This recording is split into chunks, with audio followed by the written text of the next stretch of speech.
Los mendigos de Isis. Y. Por Bruce G. Bancroft. Autor de La venganza de Isis 2. Anoche he vuelto a oír el sonido del sistro. Alguien lo agitaba cadenciosamente desde la oscuridad, pero en cuanto encendí la luz y miré en derredor la vibración cesó y no pude ver a nadie. Me desperté creyendo que cerca de la cama había una serpiente que sacudía los anillos de su cola. Enseguida me pareció que aquel tintinear metálico era producido por el entrechocar de las ajorcas presas en la garganta del pie de una bailarina sagrada. Pero unos segundos antes de que mis dedos oprimieran el pulsador de la luz comprendí que lo que llegaba a mis oídos era el sonido del sistro. Me levanté estremeciéndome de frío y abandonando el dormitorio, pasé a la saleta inmediata. Sobre el tablero de la mesa reposaban las innumerables piezas del mosaico tal y como las había dejado antes de que el sueño me rindiera.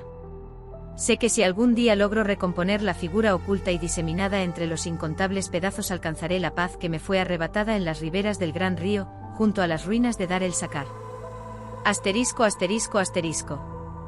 Unos instantes antes de que el sol saliera abandoné las últimas chozas del poblado y, conduciendo el jeep por el sendero arenoso, me dirigí hacia las ruinas. A mi derecha se extendía el desierto, cuyas arenas se ondulaban como un aquietado mar. Medio kilómetro a la izquierda fluían perezosamente las aguas del río, y la vereda, zigzagueante y dubitativa, se aproximaba unas veces a los linderos del desierto y otras se dirigía rectamente hacia la orilla del Nilo, vacilando entre la sed abrasadora y la saciedad más absoluta. Mientras conducía a velocidad moderada sentí que mi alma, a semejanza del sendero, se hallaba también inmersa en un movimiento pendular, fluctuante entre la aridez de la razón y el desbordamiento del instinto. Finalmente el desierto y el río fueron aproximándose el uno al otro, y cuando solamente los separaba la línea del camino divisé en la lejanía las ruinas del templo de Dar el Sakar.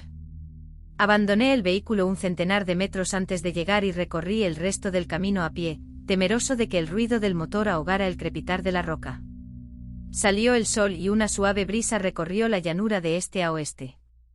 Los rayos del astro rey comenzaron a caldear la gélida atmósfera, y la brusca transición desde el frío nocturno a la tibieza del amanecer hizo que las estatuas se quejasen rechinando sus dientes de roca. Los campesinos de la aldea dicen que los inmensos colosos cantan al anochecer y al alba, y aunque los arqueólogos explican ese continuo crepitar como un sufrimiento de la roca, que acabará un día reduciéndose a montones de arena a causa de los cambios bruscos de temperatura, a mí me pareció que las hieráticas imágenes se quejaban emitiendo crujidos cortantes como suspiros de reseca roca. Entonces los mendigos fueron despertándose y, recogiendo sus harapientas pertenencias, formaron una silenciosa procesión que se alejaba camino de los suburbios de El Cairo, donde reclamarían con un silencioso gesto una limosna de los viandantes que les permitiera subsistir un día más. Situándome a la vera de aquel silente desfile, cuyos componentes ni siquiera reparaban en mi presencia, escruté cuidadosamente la faz de todos los mendigos, tratando de localizar a Adriano, pero a pesar de que su rostro permanecía grabado en mi imaginación, temí que la miseria y el lamentable aspecto a que aquellos hombres habían llegado me impidieran reconocer a mi cuñado. Cuando la correspondencia comenzó a escasear y las llamadas telefónicas se interrumpieron, mi hermana empezó a preocuparse por la situación de su marido. Los celos iniciales hacia alguna desconocida aspirante a su corazón dejaron paso a una inquietud por su estado de salud y por su situación mental. Sus cartas, además de escasas, resultaban incoherentes y fragmentadas, propias de un hombre que se encuentra en los linderos de la perturbación mental. Finalmente la correspondencia se interrumpió, y aunque ella intentó procurarse noticias a través del consulado y del Buró des Recherches Archeologiques, solamente recibió respuestas evasivas o medias palabras que la intranquilizaron más que una contestación cruda, pero sincera. Y temiendo por la seguridad de su esposo me rogó que viajara hasta la capital egipcia a interesarme personalmente por la situación de Adriano. Ante la fundada inquietud de mi hermana tomé un avión que, tras hacer escala en Atenas, donde me avino una singular aventura que narraré en otra ocasión, me condujo a El Cairo. Sin pérdida de tiempo me personé en el consulado, donde me dieron noticias inconcretas y me aconsejaron que me dirigiese a las oficinas de las excavaciones arqueológicas.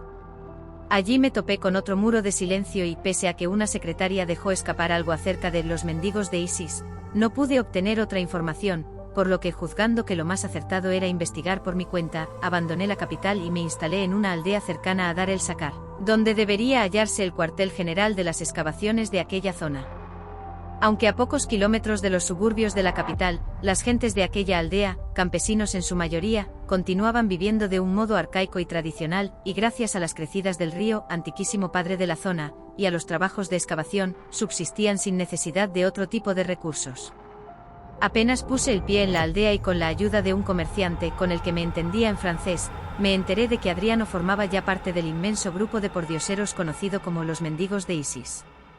Pregunté dónde podía localizarlos y el comerciante, hombre positivista al fin y al cabo, me respondió que aunque él no creía en tales patrañas, no se me ocurriera acercarme de noche a las ruinas de Dar el Sakar, lugar donde presumiblemente se hallaba mi cuñado, y me explicó que los mendigos de Isis formaban una especie de secta y que, de algún modo, se creían iniciados y en contacto con los misterios del antiguo Egipto. Ahora, cuando la inmensa procesión desfilaba ante mí, aunque sin reparar en mi presencia, mis ojos recorrían las demacradas faces de los pordioseros tratando de localizar a Adriano, pero el elevado número de mendigos me hizo temer que tardaría algún día más en dar con él. En efecto, cuando los últimos componentes de aquella lamentable cofradía desaparecieron camino de los suburbios de El Cairo, a donde no llegarían hasta pasado el mediodía, permanecí solo en las ruinas del templo hasta que las estatuas dejaron de quejarse y el sol iluminó por completo el paisaje. Como no era cosa de esperar hasta el anochecer, momento en que la procesión iría convergiendo de nuevo en aquel lugar, hice un recorrido turístico por los restos de las edificaciones y, volviendo hasta el jeep, regresé a la aldea. Aquella noche, en la habitación del modesto hotel donde trataba de conciliar el sueño, oí por primera vez el batir del sistro. Tras 2 horas de removerme en el lecho privado de la tranquilidad ante la situación en que se encontraba mi cuñado, caí en un pesado sopor del que vino a sacarme un rítmico cascabeleo que en mis sueños tomé por el sonido que producen los anillos de ciertas serpientes. Pocos minutos después el metálico son recomenzó, y esta vez imaginé que era producido por el entrechocar de las ajorcas prisioneras en la garganta del pie de una bailarina sagrada. A la mañana siguiente narré al comerciante lo sucedido, el cual, a pesar de su sentido práctico, adoptó una expresión de intranquilidad y entrando en su trastienda reapareció a los pocos instantes agitando un instrumento que producía el mismo sonido que yo había percibido durante la noche. Se trataba de un sistro, antiquísimo instrumento de percusión empleado ya por los antiguos egipcios en sus ceremonias religiosas. Como yo afirmara que en efecto se trataba de un sonido idéntico, mi intérprete me aconsejó que lo más sensato era que abandonara la búsqueda de mi cuñado, que ya había caído en poder de aquella secta, y que regresara a mi país. Al parecer, en mi caso no era suficiente que me mantuviera alejado por las noches de las ruinas de Dar el Sakar, porque las fuerzas de la antigüedad, en las que, según confesión propia, no creía, deseaban tomar contacto conmigo a toda costa y se atrevían incluso a rondar mi aposento. Sus palabras, debo confesarlo, hicieron mella en mi ánimo, y antes de que el sol iniciara el descenso que había de sumergirlo hasta el día siguiente en el transitorio sueño de la muerte, tomé el vehículo que había alquilado y me trasladé hasta las proximidades de Dar el Sakar. Al filo del crepúsculo fueron llegando las avanzadas de la procesión de mendigos, pero, debido al semejante aspecto de muchos de ellos y a lo avanzado de la hora, desesperé de hallar a mi cuñado entre los grupos. Me dirigí a algunos en solicitud de información, pero nadie pareció entender el sentido de mis preguntas y se limitaron a extender la mano en demanda de una limosna. Había entre ellos representantes de diferentes razas y países, y a pesar de lo desfigurado de sus rostros, podían adivinarse todavía sus distintas procedencias. La mayoría eran europeos o americanos. No vi más que 1 o 2 de rasgos orientales, y desde luego podría asegurar que ningún natural del país se encontraba entre ellos. En parte por lo inútil de mi búsqueda durante aquella noche y en parte por los consejos del comerciante, abandoné las proximidades de Dar el Sakar cuando ya el sol se hundía en las aguas del padre Nilo, y acuciado, temeroso diría por la inminente salida del astro en el que se encarnaba Isis, hundí el pie en el acelerador y rodé por aquel abrupto sendero a más velocidad de la que lo accidentado del suelo hacía aconsejable. En el bar del pueblo algunos vecinos del lugar jugaban a las cartas en unas mesas situadas a cielo raso, y unos chiquillos alborotaban en la cercana plaza.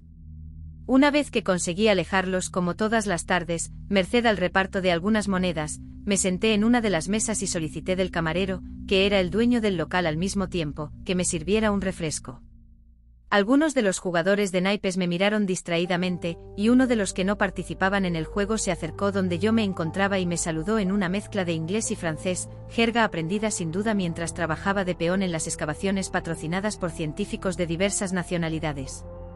Suponiendo que deseaba que le invitara, así lo hice, aprovechando la ocasión para obtener alguna información acerca de los mendigos de Isis y, circunstancialmente, de mi cuñado.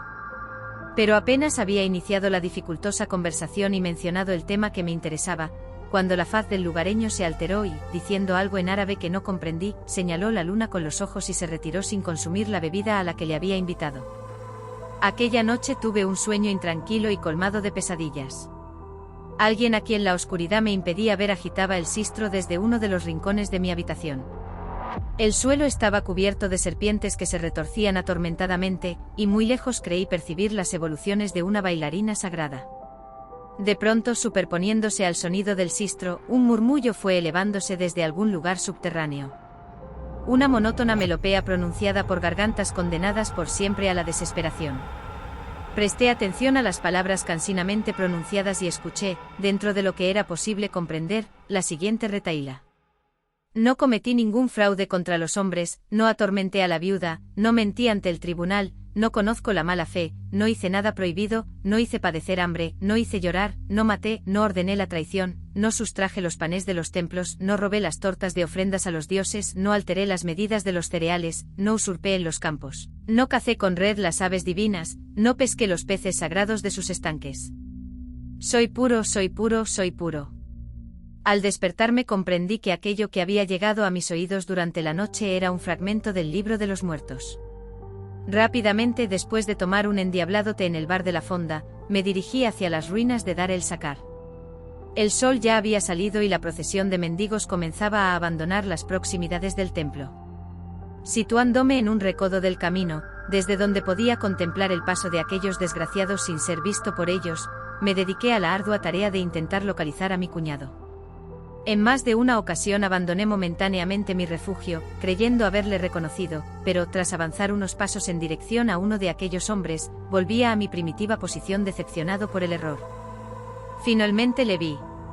Caminaba torpemente a causa de una dificultad que parecía sufrir en una de sus piernas.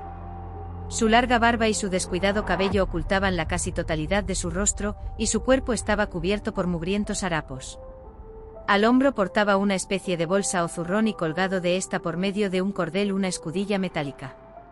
Al contemplar su aspecto se me saltaron las lágrimas y no pude evitar lanzarme al camino llamándole a gritos. Cuando oyó pronunciar su nombre quedó suspenso unos momentos, pero después de mirarme brevemente reanudó la marcha.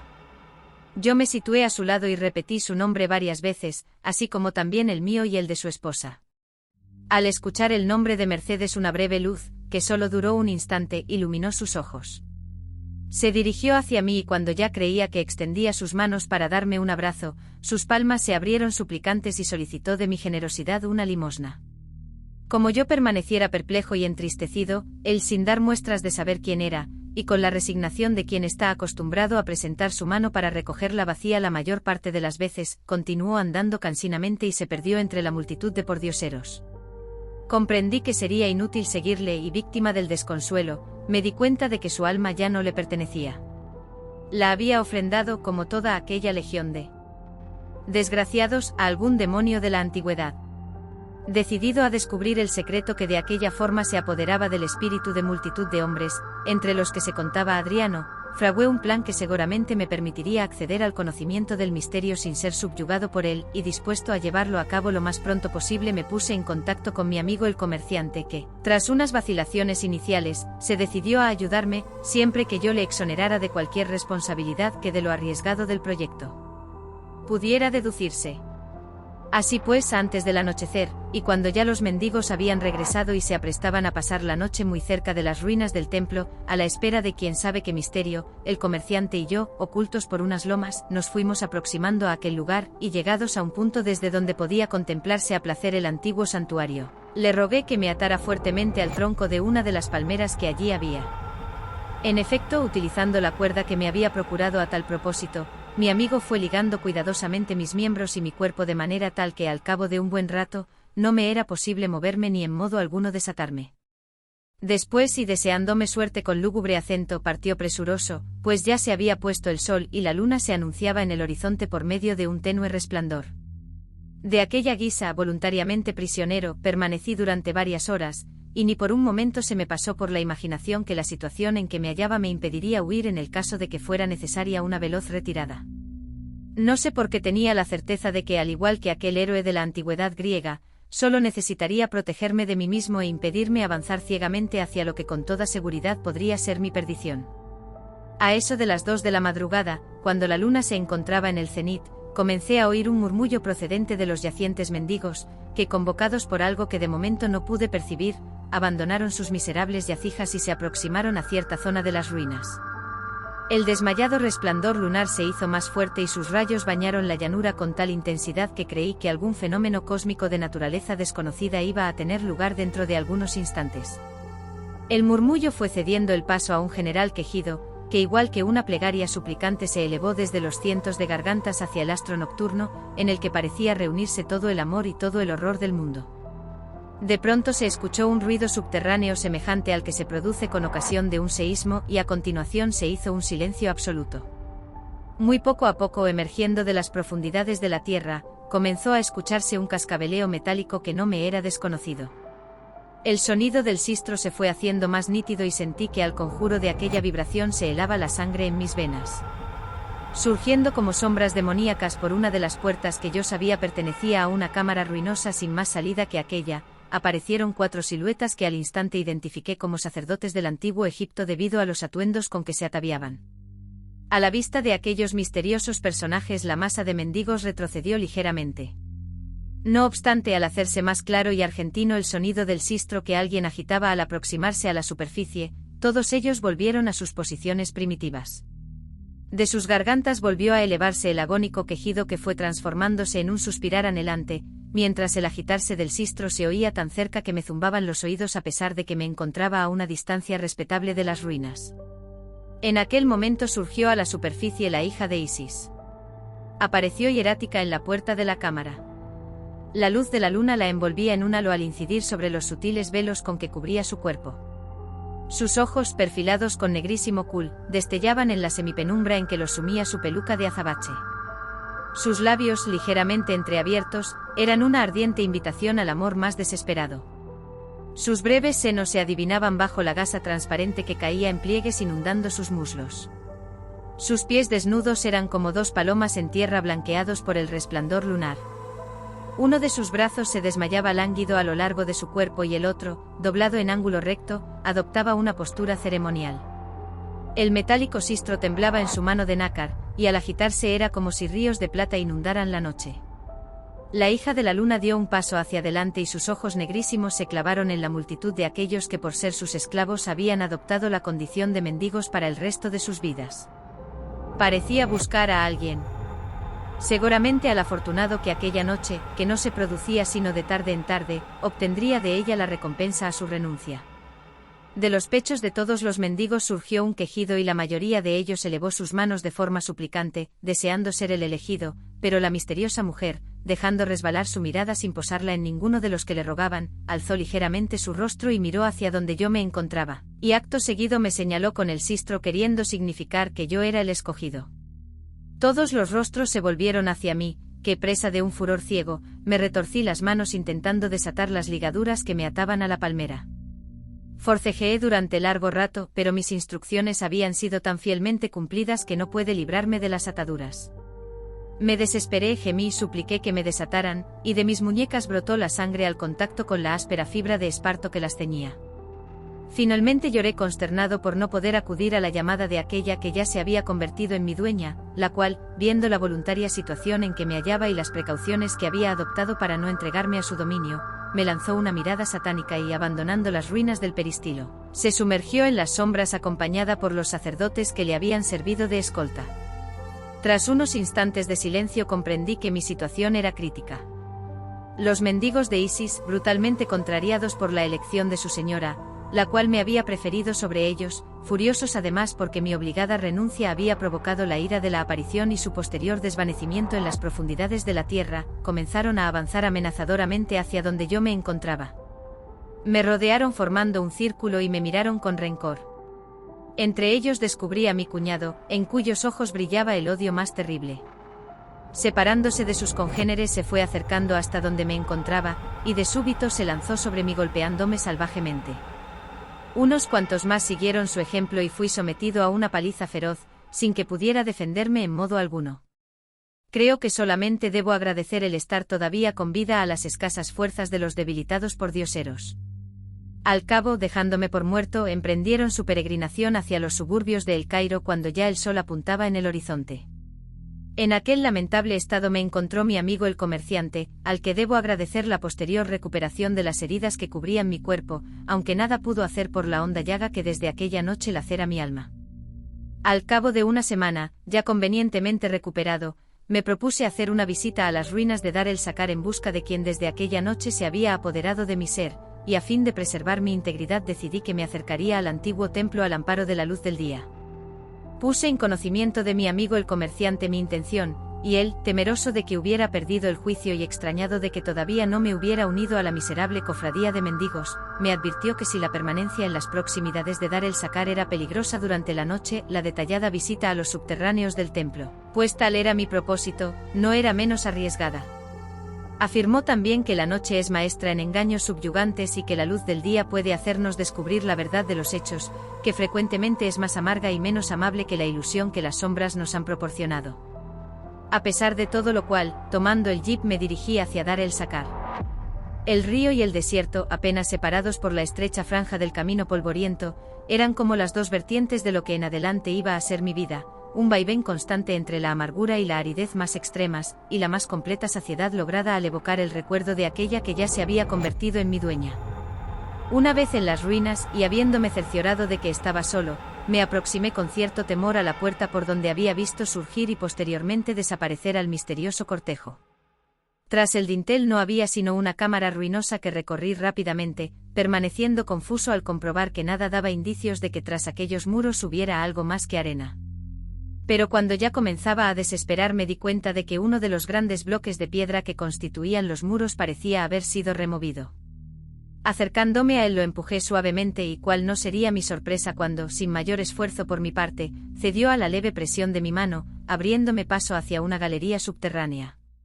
Sin vacilar, atravesé aquella improvisada puerta y me hallé en un oscuro corredor, cuyo fondo no me era posible vislumbrar. Avancé por él a tientas hasta que, comprendiendo que no me sería posible continuar la exploración a oscuras, decidí regresar al coche, de donde regresé con una linterna. Al transponer la puerta situada al fondo del pasillo ingresé en una nueva cámara que no parecía haber sido violada jamás por los ladrones de tumbas, puesto que estaba repleta de objetos funerarios de gran valor y sus paredes aparecían adornadas con pinturas y jeroglíficos cuyo desciframiento me fue imposible llevar a cabo a pesar de poseer una rudimentaria idea de aquel tipo de escritura. Atravesé una nueva puerta y un nuevo corredor, esta vez de suelo mucho más inclinado, me condujo a un nuevo aposento. Al iluminar la oscurísima estancia un escalofrío me recorrió de pies a cabeza. 4 túmulos flanqueaban las 4 esquinas de aquella que sin duda era una cámara funeraria, y en el centro de la sala se elevaba un quinto sarcófago, mucho más rico que los 4 que lo rodeaban. Sin pensar que en cualquier momento podía levantarse la tapa de los ataúdes en los que con toda certeza yacían los 4 sacerdotes que aquella noche me fue dado contemplar, me aproximé al féretro central y en aquel momento una fiebre de anhelo y de deseo hizo temblar todo mi ser. Allí debía de yacer la espantable y a la vez hermosísima hija de Isis. Tenía que estar tan solo adormecida y quizá esperando mi visita, puesto que mi humilde persona había sido elegida por ella para brindarme su amor más allá de lo humano. Tanteé con las manos el borde de la tapadera del sarcófago y, desplegando toda la fuerza de que era capaz, la levanté lentamente a causa de su gran peso. Apenas se había abierto una rendija sentí que me abandonaban las fuerzas. Oí el sonido del crótalo.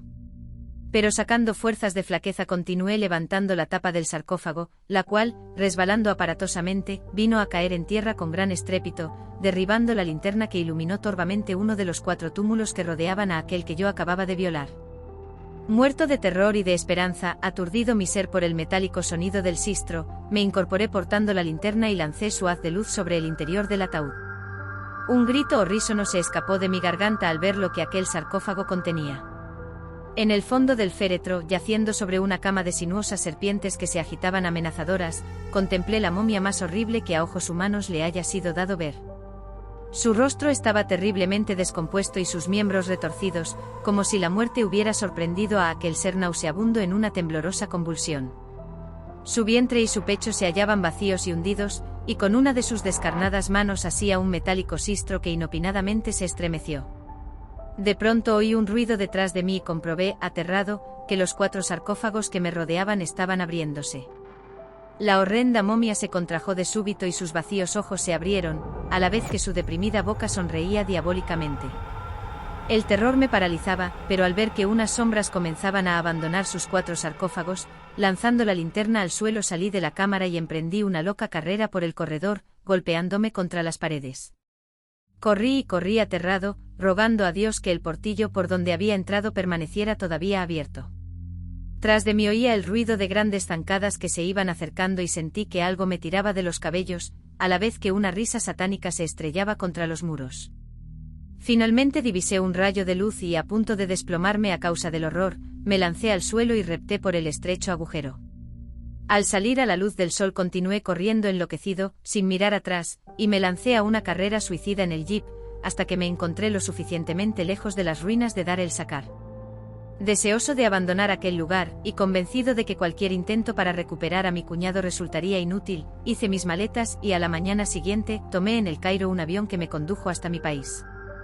Una vez en casa telefoneé a mi hermana y quedamos citados para el día siguiente, a fin de procurarle una explicación conveniente de los hechos. Aquella misma noche, al deshacer las maletas, advertí que la más pequeña parecía haber sido abierta. Alarmado, la examiné ante el temor de que me hubieran sustraído alguna de mis pertenencias, y al levantar la tapadera, retorciéndose sobre un inmenso montón de fragmentos de cerámica, se erigió hacia mi rostro una pequeña serpiente. Aparté la cabeza horrorizado, lo que me salvó de una muerte segura, puesto que aquel ofidio era de una especie cuya picadura resulta mortal, y tomando un bastón de puño metálico golpeé repetidas veces la cabeza triangular de la serpiente hasta que quedó reducida a una pulpa sanguinolenta. Acto seguido me senté en un sillón para reponerme de la impresión recibida. Pero recordé al instante los guijarros sobre los que culebreaba el reptil cuando se lanzó sobre mí, y con toda clase de precauciones examiné el contenido de la maleta.